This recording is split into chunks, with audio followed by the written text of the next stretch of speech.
বাতাবরণ কি আদৌ সমস্যার সমাধানে বেরিয়ে আসবে?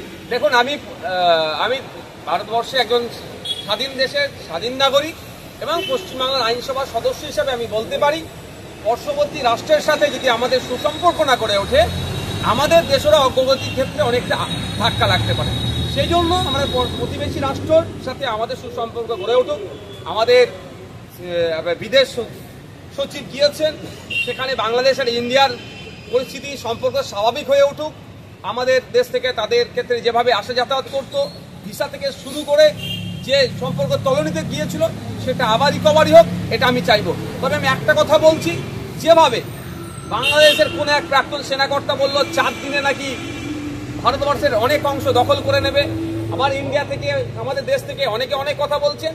এই যারা এই কথা ছোড়াছুড়ি করছে, তারা কোনো মতেই চায় না দুটো দেশের মধ্যে সুসম্পর্ক তৈরি হয়ে উঠুক। তারা কোনো মতেই চায় না আমাদের প্রতিবেশী রাষ্ট্রের সাথে সুসম্পর্ক হলে এই আপনার সাউথ এশিয়ার ডেভেলপমেন্ট হবে। তারা সবসময় এই দুটো দেশেরকে ব্যানারকে সামনে রেখে আমাদের প্রতিবেশী রাষ্ট্রগুলোর মধ্যে অশান্তি বৃদ্ধি থাকুক, এই কাজগুলো করছে। সুতরাং যে স্বপ্ন দেখছে 4 দিনে নাকি ইন্ডিয়ার একটা অংশ দখল করে নেব, আমি শুধু এতটুকুই বলবো, বাংলাদেশের যত আর্মি আছে, আমাদের রাজ্যের যদিও কতটা বৈধতা আছে সেই প্রশ্ন নিয়ে বিতর্ক আছে, তার থেকে বেশি সিভিক ভলেন্টিয়ার আছে। এটা তাদের মাথায় রাখা দরকার। আর যে কথা তারা বলছেন, এই বাহিনীকে স্বাধীন করার জন্য 1971 সালে আমাদের ফোর্স গিয়েছিল, পাকিস্তানের হানাদারদের হাত থেকে তাদের বাঁচিয়েছে, তাদেরকে স্বাধীন করেছে, তাদেরকে স্বতন্ত্র হওয়ার জায়গা দিয়েছে। সুতরাং এ ধরনের অবাঞ্ছিত এমন মন্তব্য না হয়ে যায়, ইতিহাস না তারা ভুলে যায়।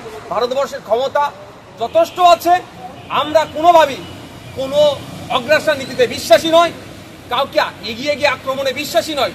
তাহলে আমাদেরকে কেউ যদি দুর্বল ভাবে, এটা সম্পূর্ণ তারা ভুল করছে।